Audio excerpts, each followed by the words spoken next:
स्वागत है आप सभी का। तो शाम के 7:30 बजने वाले हैं। वक्त है उत्तराखंड की खबरों का। मैं हूं प्रीति बिष्ट। तो सबसे पहले कोरोना अपडेट। तो अच्छी खबर नहीं आई क्योंकि एक साथ 8 कोरोना पॉजिटिव मामले आज सामने आ गए हैं। और उससे भी चिंता की बात यह है कि कई ऐसे पहाड़ी जिले जो अब तक कोरोना से अछूते थे, वहां भी कोरोना के मरीज पाए गए हैं। बागेश्वर में कोरोना के 2 मरीज, चमोली में 1, पौड़ी में 1 नया केस मिला है। तो वहीं नैनीताल में 2 और उधम सिंह नगर में भी कोरोना के 2 नए मामले सामने आ गए हैं। इस तरह जो कोरोना का आंकड़ा है वो शतक पार कर 104 पर पहुंच गया है। हालांकि अगर स्वस्थ हुए लोगों की बात करें तो 52 मरीज अब तक ठीक हो चुके हैं और इस वक्त राज्य में कोरोना के 51 एक्टिव केस हैं और एक महिला जिसकी मौत हो गई थी। हालांकि इसको लेकर कहा गया कि वो पहले से ही कई बीमारियों से ग्रसित थी। तो फिलहाल आंकड़ा 104 के पार, एक ही दिन में 8 नए केस।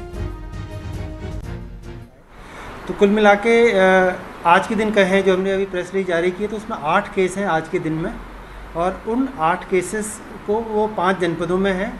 इसमें से चमोली में 1 केस आया है। इस जनपद में पहला केस है चमोली में। और बागेश्वर एक नया जनपद है जिसमें 2 केस आए हैं जो इंस्टीट्यूशनल क्वारंटीन में थे। उन्हीं के सैंपल लिए गए थे सिम्टम के आधार पे। और 2 केस उधम सिंह नगर के हैं, 2 नैनीताल के और 1 पौड़ी का। और उधर रामनगर में 14 साल के बच्चे में कोरोना की पुष्टि हुई है। बताया जा रहा है कि बच्चा यूपी के रामपुर जिले के टांडा बादली से पैदल आया था और 16 मई को फैसिलिटेटेड क्वारंटीन किया गया था। 17 मई को इसका सैंपल भेजा गया था जिसकी रिपोर्ट आज पॉजिटिव आ गई है। अब इसे हल्द्वानी के सुशीला तिवारी अस्पताल में भेजा जा रहा है। प्रशासन इसके संपर्क में आए लोगों की तलाश में जुट गया है। 14 साल का बच्चा जो रामपुर से आया था कोरोना पॉजिटिव मिला है। एक बच्चा 14 साल का जो टांडा रामपुर से आया था जिसको क्वारंटीन किया गया था, उसकी सैंपल की रिपोर्ट आई है जिसमें वो पॉजिटिव आया है। उसको कोरोना हॉस्पिटल जो है हल्द्वानी भेजने की तैयारियां चल रही हैं। तो एक तरफ कोरोना के मामले लगातार बढ़ रहे हैं, वहीं दूसरी तरफ घनघोर लापरवाही सामने आई है। उत्तरकाशी का जो युवक सोमवार को पॉजिटिव पाया गया था, उसे ऋषिकेश में ही कोरोना के लक्षण नजर आ गए थे। यानी कि कोई सस्पेक्टेड नहीं था, साफ साफ दिख रहा था कि कोरोना पॉजिटिव हो सकता है, लेकिन उसके बावजूद उसे उत्तरकाशी के लिए भेज दिया गया।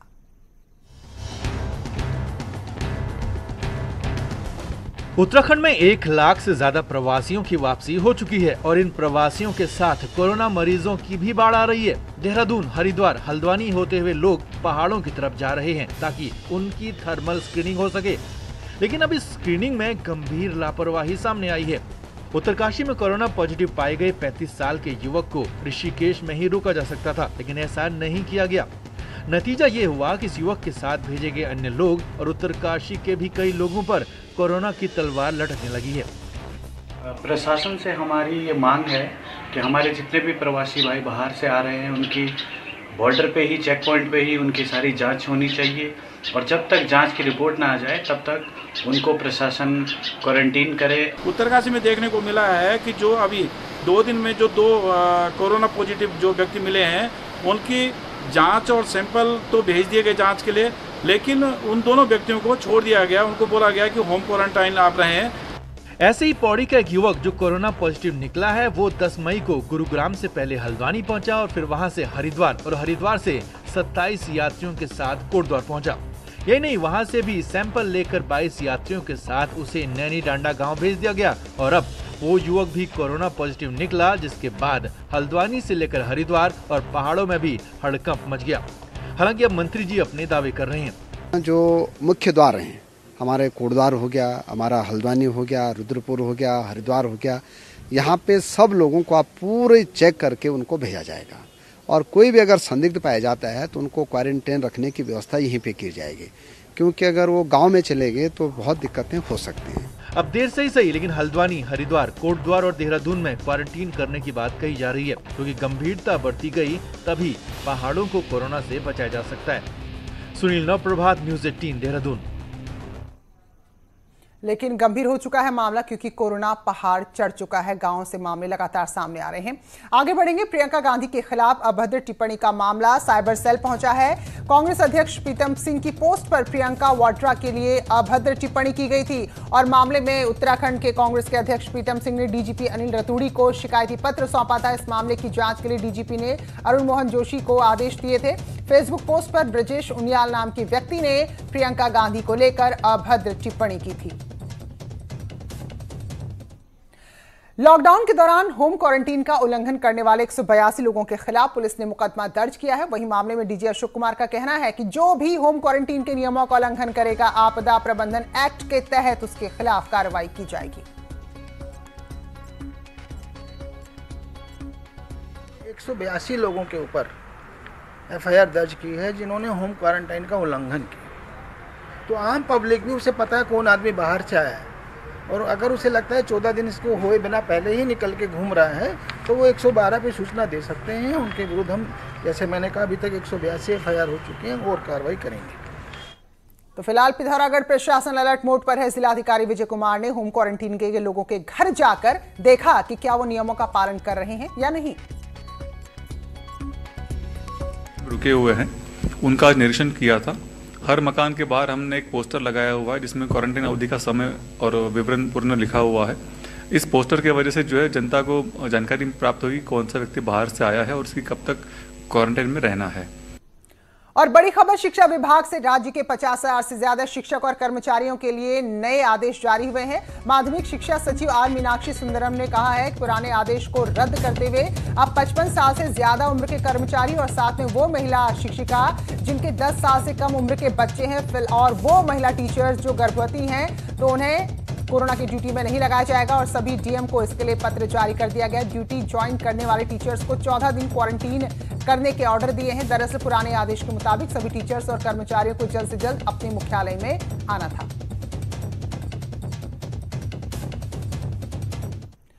और एक और बड़ी खबर, इस साल राज्य में कोई तबादला, कोई ट्रांसफर नहीं होगा। मुख्यमंत्री की कार्मिक विभाग के प्रस्ताव को मंजूरी मिल गई है। 15 मई को मुख्यमंत्री ने प्रस्ताव मंजूर किया था। 0 सेशन को लेकर कार्मिक विभाग अब आदेश जारी करेगा और 1-2 दिन में आदेश जारी हो सकता है। तो इस साल कोई तबादले, कोई ट्रांसफर राज्य में नहीं होंगे। नैनीताल हाईकोर्ट ने 12 मई को ईमेल, मैसेज या फिर फोन करके फीस मांगने पर रोक लगाई थी, जबकि उत्तराखंड के अधिकतर स्कूल ऐसे हैं जो इसके खिलाफ सुप्रीम कोर्ट पहुंच गए हैं और देश की सर्वोच्च अदालत में एसएलपी दाखिल की है। सुप्रीम कोर्ट ने अभी इस मामले को सुनवाई के लिए लंबित रखा है। हाईकोर्ट ने अपने आदेश में साफ किया था कि सिर्फ उन्हीं छात्रों से ट्यूशन फीस ली जा सकती है जिनको ऑनलाइन क्लास दी जा रही है।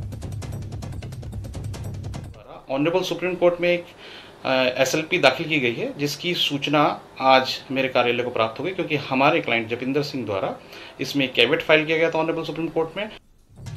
कैंट विधायक हरबंस कपूर कुछ अलग ही अंदाज में नजर आए। जनता की समस्या सुनने के लिए अपनी लूना से अपने 2 पहिया वाहन से निकल पड़े। हालांकि इस दौरान सोशल डिस्टेंसिंग की धज्जियां भी उड़ी। इसके अलावा उनके विधानसभा क्षेत्र में सड़क के निर्माण को लेकर लोगों में नाराजगी थी, तो अधिकारियों को फटकार भी लगा दी।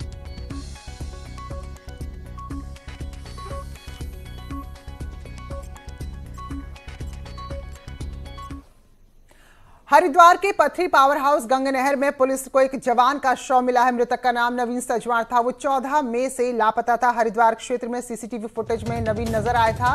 फिलहाल पुलिस जांच कर रही है कि उसके साथ कोई घटना हुई है या फिर वो हादसे का शिकार हुआ है। तो पुलिस जवान देहरादून में स्थित फॉरेंसिक साइंस लैब में तैनात था, जिसकी गुमशुदगी की रिपोर्ट दर्ज कराई गई थी। ऋषिकेश में लॉकडाउन के चलते एक युवक ने खुदकुशी कर ली। बताया जा रहा है कि वो बेरोजगार हो गया था और आर्थिक तंगी से परेशान होकर लाल तप्पड़ स्थित होटल में काम करने वाले इस युवक ने पंखे से लटककर जान दे दी।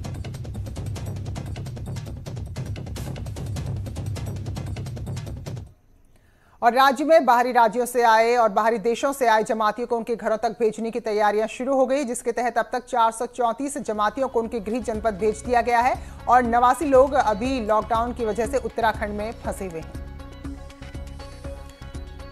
बाहर के प्रदेशों से जमात हमारे आई थी और फिर वो लॉकडाउन में फंस गए, वापस नहीं जा पाए, तो उनको सबको क्वारंटाइन हो गया, टेस्टिंग हो गया। सब पीरियड पूरा होने के बाद अभी तक 434 लोगों को वापस भेजा जा चुका है।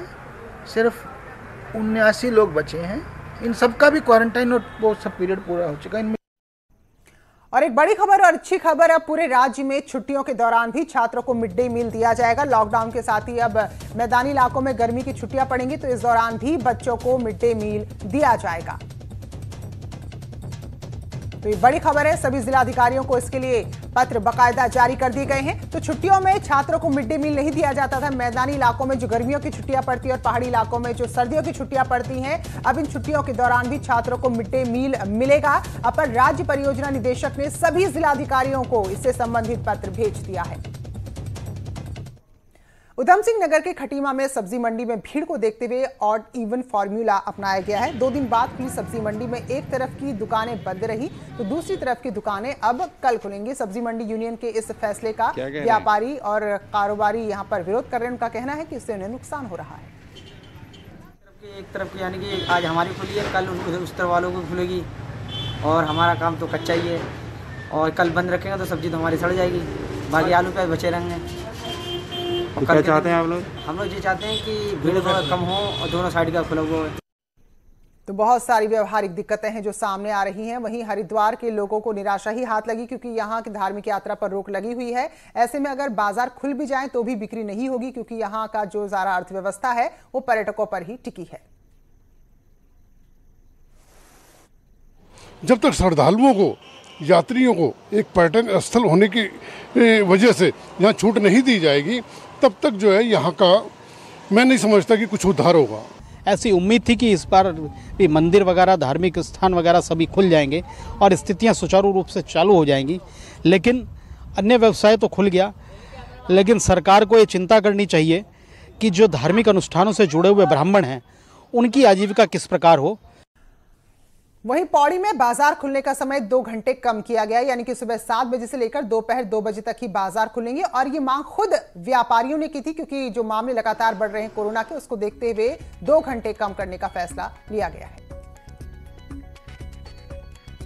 ज्यादा देर तक मार्केट खुलने की वजह से अनावश्यक लोग घूम रहे हैं, तो इस जब उनकी रिक्वेस्ट को देखते हुए फिर हम लोगों ने सिर्फ अभी पौड़ी शहर के लिए अभी एक आदेश किया है।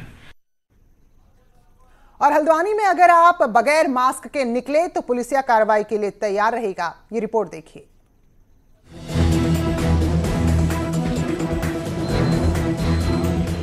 हल्द्वानी में मास्क न पहनने वालों की अब खैर नहीं। पुलिस ने ऐसे लोगों के खिलाफ अभियान चलाया। कोई बिना मास्क के गाड़ी चला रहा था तो किसी ने महज दिखावे के लिए गले में मास्क लटका रखा था।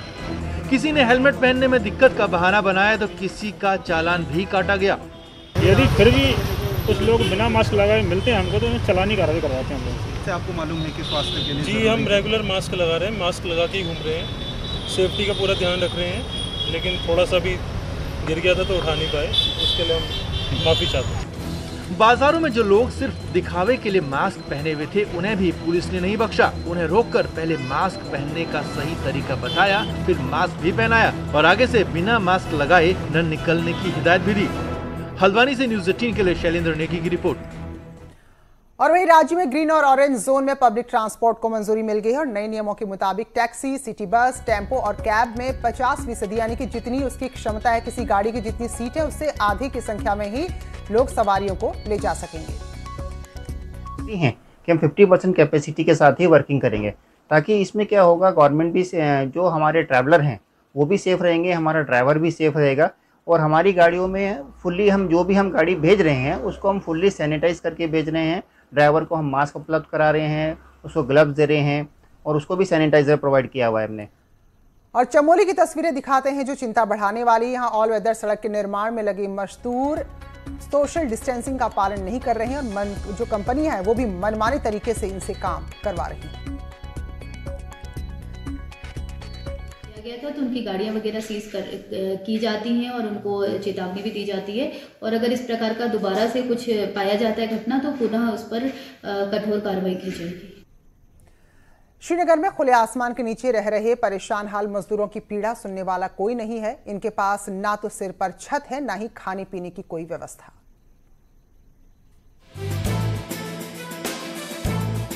अलकनंदा नदी के किनारे झोपड़ी में रह रहे मजदूरों का दर्द समझने वाला कोई नहीं है। उनके भूखे प्यासे रहने की मजबूरी को केवल देखकर ही महसूस किया जा सकता है। श्रीनगर गढ़वाल में 500 से ज्यादा मजदूर काम ना होने के चलते खाली बैठे हैं और राहत सामग्री से भी इनके हाथ अभी तक खाली ही है। काफ़ी दुख होता है सर। वहाँ से हम लोग लौट के आए, फिर आपस में हम लोग बोले भाई बताओ, उन लोगों को दिया और हम लोगों को नहीं दिया, क्या वही लोग को पेट है और हम लोगों को पेट नहीं है? न गाड़ी घोड़ा मिल रहा, न कोई राहत मिला है, इसलिए हम लोग जो जुगी बांध करके यहाँ हम लोग बहुत तकलीफ से जी रहे हैं। को जाना जरूरी है, घर से भी समस्या है, अगर बैठे बैठे हम लोग यहाँ क्या करेंगे जबकि कुछ रोजी रोटी है ही नहीं।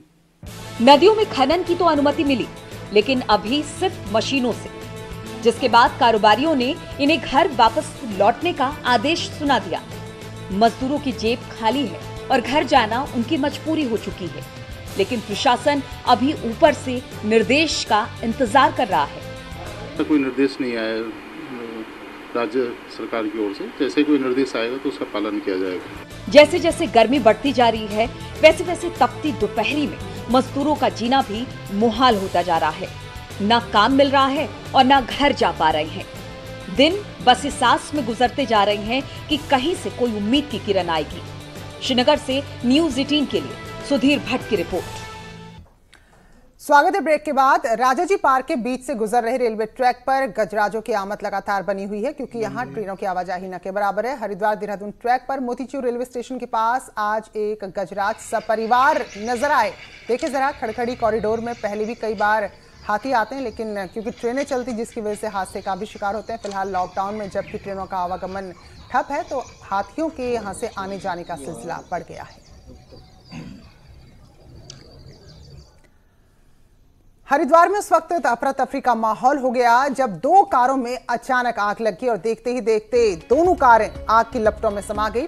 दरअसल यहां पर 3 कारें एक साथ खड़ी, जिसमें एक कार को तो बचा लिया गया, लेकिन 2 कार जल गई। हरिद्वार के पुराने रानीपुर मोड़ कॉलोनी की तस्वीरें हैं।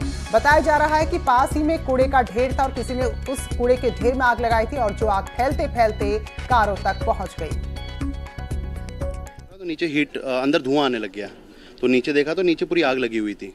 तो नीचे आके मैं थोड़ी बुझाने की कोशिश करी तो 2 लोग मेरे को दिखे इस साइड, तो मैंने उनसे बोला भाई थोड़ा पानी फेंक दो। जब तक वो लेने गए तो पूरी गाड़ी में आग लग चुकी थी।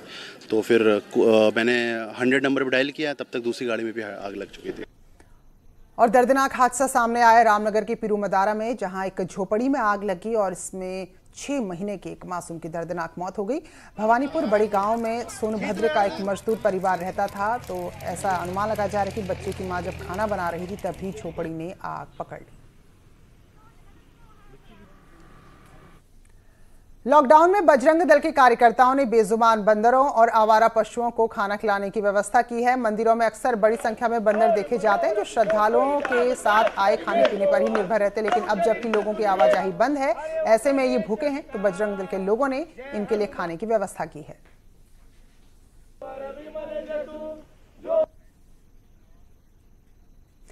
तो इसी खबर के साथ उत्तराखंड के बुलेटिन में फिलहाल इतना ही। छोटे से ब्रेक के बाद महाबहस।